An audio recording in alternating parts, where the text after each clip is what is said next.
Hello student, आज हम इसमें पढ़ेंगे lead time at inventory level, production level and material level, customer level. इन सब चीज़ के हेल्प से कैसे हम लीड टाइम को वो करते हैं। लीड टाइम का मतलब होता है वेटिंग टाइम, वेटिंग कह सकते हैं। लीड टाइम का मतलब क्या होता है? It is a time lag, मतलब कि कारण between we can order is place, जब हमने ऑर्डर प्लेस किया टू फुलफिल्ड इन इन्वेंट्री को फुलफिल्ड करने के लिए, and we can be order is received, जो ऑर्डर हमें रिसीव्ड हुआ उसके बीच के लाइन क्या कहते हैं? हम लीड टाइम कहते हैं। जब हमने ऑर्डर प्लेस किया देन ऑर्डर हमें रिसीव हुआ, उसके बीच में जो इन्वेंट्री हम फुलफिल्ड कर रहे हैं उसके बीच में जो हमें टाइमिंग मिल रहा है वो कौन सा होता है? लीड टाइमिंग होता है।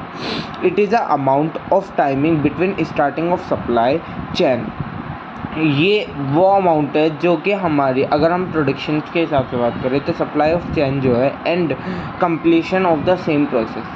जब हमारा प्रोडक्शन की बात करते हैं तो जब हम सप्लाई चेन को स्टार्ट करते हैं और कंप्लीशन मतलब कंप्लीट तक जाते हैं उस प्रोसेस के, उसके बीच का जो टाइमिंग होता है वो भी लीड टाइम ही होता है। लीड टाइम हमारी 3 टाइप की होती हैं: material lead time, production lead time and customer lead time. Material lead time कौन सी होती है? जिसमें time taken by the supplier to deliver orders product to the manufacturer. मतलब कि हमें जो रॉ मटेरियल हमने परचेज़ किया है उसका जो हमने ऑर्डर दिया है, मतलब ऑर्डर प्रोडक्ट के लिए जो हमने रॉ मटेरियल का ऑर्डर दिया है और मैन्युफैक्चरिंग तक के बीच का जो टाइमिंग होता है वो कौन सा होता है? Material lead time. नेक्स्ट है production.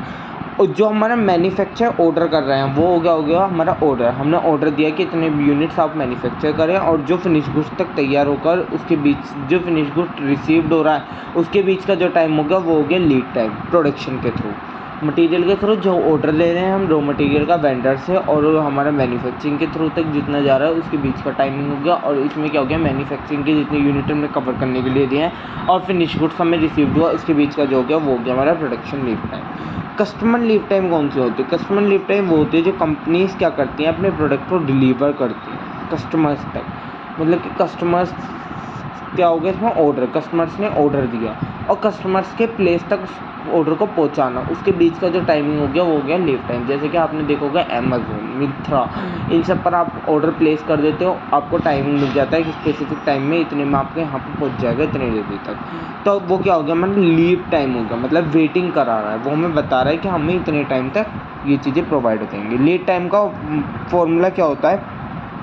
Order deliver data minus order request place. मतलब कि जो डाटा हमने डिलीवर किया है वो, उसमें से हमने क्या माइनस कर दिया? जो हमें डिलीवर हो चुका है प्रोडक्ट। रीऑर्डर लेवल क्या होता है? वही होता है रीऑर्डर, मतलब कि दोबारा से परचेज, रीऑर्डर करना, दोबारा परचेज करना, अपनी इन्वेंट्री को फुलफिल्ड करना।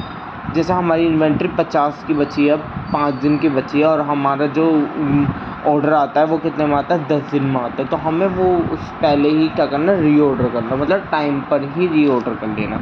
It is a fix stock level, मतलब कि ये हमारा एक फिक्स स्टॉक लेवल है जिसमें हमें अपनी इन्वेंट्री फुलफिल करनी होती है। Date lie between the maximum and minimum cost level. It is a level of inventory at which a new product order should be place. कभी भी हमें कोई नया प्रोडक्ट या न्यू चीज़ परचेज़ करनी हो वो हम टाइम टू टाइम अपनी परचेज़ कर लें और अपनी उसे टाइम टू टाइम रीफिल करते रहें, तो वो क्या होता है? Reorder level. रीऑर्डर लेवल का क्या होता है? Maximum consumption per day per week into minimum deliver time, ठीक है।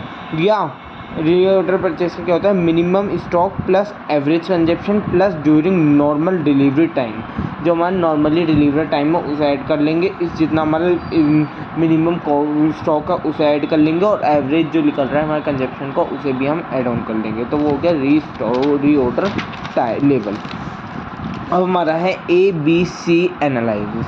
ये हमारी 3 कैटेगरीज में डिवाइड है, A, B and C।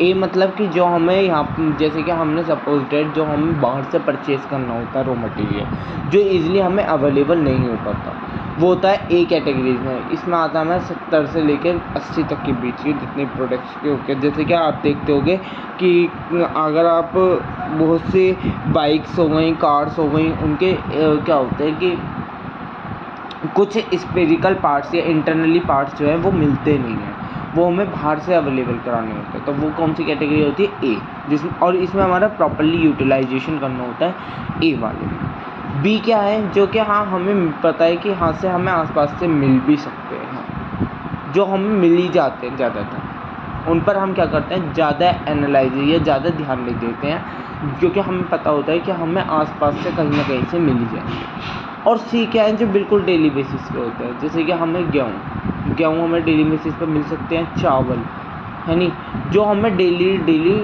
Sugar, ये सब चीज़ें क्या है, हम इन पर बिल्कुल ध्यान नहीं देते, क्योंकि हमें पता है कि ये ईज़िली हमें क्या होंगे, आसपास ही अवेलेबल हो जाएंगे। ए क्या है? जो हमें बिल्कुल अवेलेबल नहीं होंगे, वो हमें बाहर से मंगाने होते हैं, तो उन पर हम रॉ मटेरियल पर ज़्यादा ध्यान देते हैं। बी में क्या है कि जो हाँ हमें पता है कि हमें यहाँ से नहीं तो यहाँ से मिल ही जाएगा, ठीक है। और सी क्या है कि जो हमें ईज़िली अवेलेबल हो जाता है, कहीं से भी ले लो, पास से भी ले सकते हो, दूर से भी ले सकते हो, जो चीज़ हमें चाहिए सी में वो प्रोडक्ट्स हैं, ठीक है। अब हम ऐसे कल को नेक्स्ट वीडियो में यही पढ़ेंगे, ABC एनालाइज। मैंने आपको ये ओवरव्यू दिया था इसका, ठीक है। Thank you so much. Please like subscribe channel, next video में पढ़ेंगे।